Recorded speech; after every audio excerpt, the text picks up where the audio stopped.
Oh, I've had to open my door and the conservatory because it's fucking boiling.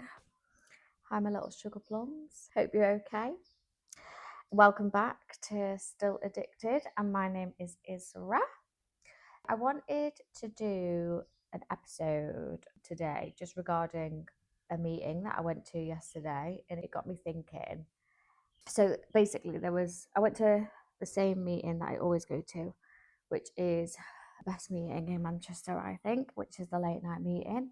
Absolutely love it. And so there was a main share, and a main share is when somebody speaks about their experience in addiction, their strength that got them to come out of addiction and ask for help, and then hope, which is basically their life currently. And usually main shares go like that. And sometimes I think for me, who's been in the meeting rooms for a while now, I sometimes get not bored because it's people's stories and I relate to people's stories, and it's good to hear a message of that experience, strength, and hope. It's good to hear that their stories. So it's not like I get bored. It's the structure's the same of them talking about their war stories in active addiction when they first came to a meeting. And usually it's the case of that they felt like they were heard when they first came. The majority of people stay because they feel seen and they feel heard in the meeting.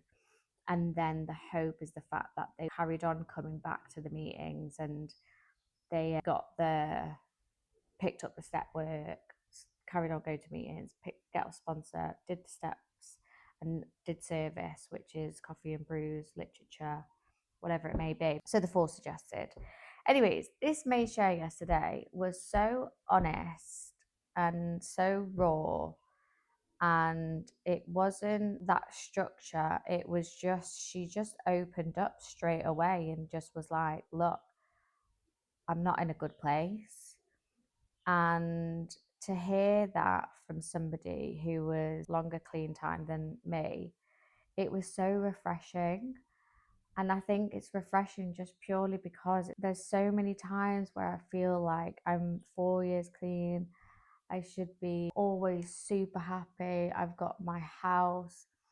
I've got a really good relationship. I've got a relationship with my family. My career's going well.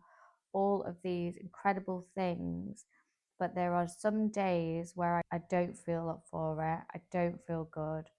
There are some days where I really just want to press the fuck it button. The other day, for fuck's sake, me and my partner had to literally go for a walk and get out the house because I was going stir crazy. I was going absolutely mental because my favourite club is closing down. And I've been a few times since I got sober, probably 3 times maybe since I got sober, just because it was my place. It was my stomping ground. I was there every weekend, or I was absolutely off my head when I was there. So it does bring up a lot. And anyways, they was closing down and decided to go down memory lane. And I was going through all my videos and I was getting really upset. I was getting emotional because even though when I was back home and everyone had left the party and I just carried on sniffing and I was alone and I felt alone, even though I was surrounded by so many people, and I was not in a good place mentally at all, obviously, which led to my rock bottom. That place, when you're in there, it is just pure escapism. It's just another world. It's so good. And it was like my happy times. It was my absolute happy times because I completely let go of everything, every single worry, every single situation in my brain. As soon as I entered that place, it was just gone. Hence why I was there fucking every weekend. But I ended up going down memory lane, watching all my videos, and it fucking made me want to use. All I wanted to do, I was like, I want to fucking grab 50 fucking dids, have a fat slug in front of me, roll a fucking joint like that, and open a fucking tinny. That's all I wanted to do. and I was making myself go mental. So I had to go for a walk. Thankfully, I went for a walk. But that's the thing. I'm 4 years on. What am I doing? What is happening? Why is my brain like that? But the matter of fact is, I'm an addict. Of course, it's going to fucking be like that. And that's what this girl shared. She was just there. And then it was just the fact that she was just there, like, look, if anyone says, obviously, the obsession to use, I don't wake up every single day wanting to use. I used to. I don't, as soon as I open up my eyes, it's not on me. Do you know what I mean? I don't have that. But what I do have is those moments where it is on me. And all I can think about is taking drugs and thinking, what I wish I could just do that again. I wish I could just have one night of just complete craziness, complete escapism. But I can't risk losing what I've got. And I don't want to risk losing what I've got.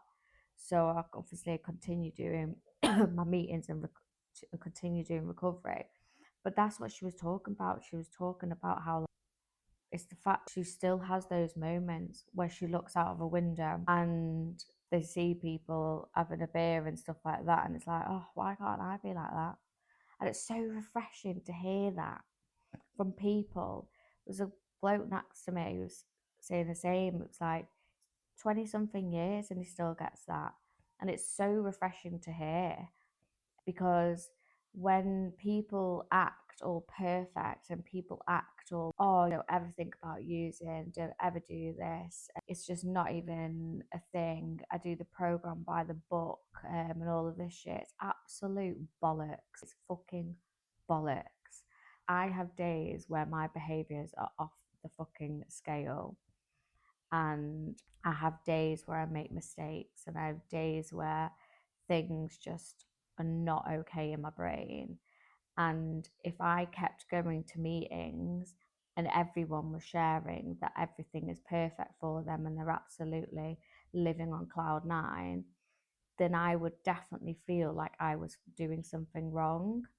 So it was really refreshing to hear somebody to lies in the main share as well, to talk about the fact that she wasn't in a good place, and she's still got work to do. And the fact that she was doing all the four suggested, which is what I do. I go to meetings, I do service, I don't, I work the steps on a daily basis, but I take girls through the steps now. Wait, do meeting, do service, sponsor, do the steps. That's the four. And I do all of that. So there's days where I'm just like, why am I'm doing everything. What's up with me? But that's normal. That is normal, because we're human. We're not fucking Superman or Superwoman. So it was really refreshing to hear that. And I wanted to just do this episode about that, because I want to make sure that people who are listening to this don't think that, oh, I've got a house, oh, I've got a career, and all that, oh, her life's perfect and all of this stuff.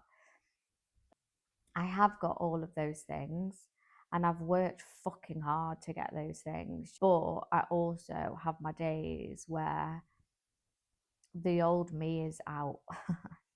I'm not using, but those fucking behaviours are out to play. And I'll probably have that for the rest of my life, because she's still part of me. Do you know what I mean? The feral child is still part of me. And I don't really want to lose her. But I also need to think as well, when I have those moments, that it's okay to have those moments, because I do beat myself up around it.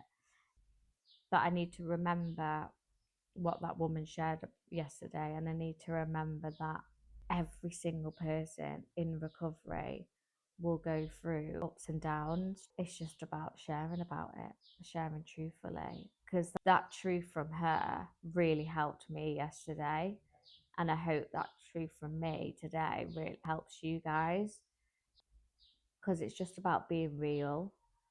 It's not about being perfect. I think as well, I think it's a Virgo thing that I have to be perfect. And that's another thing I sometimes like struggle sharing, because I feel like the share needs to be this perfect thing, and it's just bollocks. Who the hell in this universe is perfect? No one. So how the hell am I going to be perfect? And how the hell are you going to be perfect if you're listening and thinking the same? It's not going to happen. But anyways, there's no real like, I don't really have a plan for today's episode, I'm not gonna lie. But this week has been, yes, it's been chilled. Next week I've got, what did I do this week actually? What did I do? Work wise, what did I do? See what I mean? Don't even know what I've done. This is the thing as well. They said yesterday, these two people that I met yesterday, they were just such a breath of fresh air, stunning, so nice.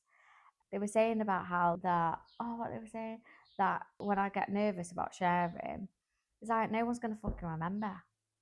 No one's going to remember your share. I do not remember most shares. Do you know what I mean? I remembered her main share because it was a main share, but when I got a lot from it. But everyone else's shares, I don't have a fucking clue what they were saying.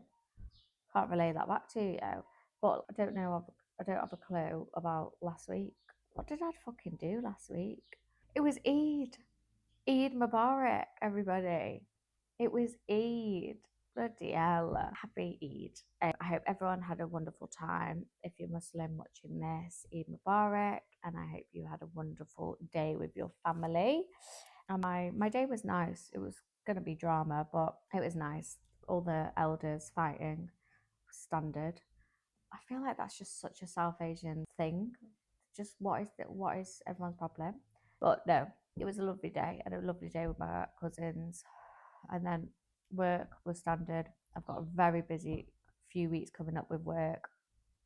I'm going filming for JD, which is where I work. I'm going to be filming some content, and on Tuesday, so I'm out and about on Tuesday.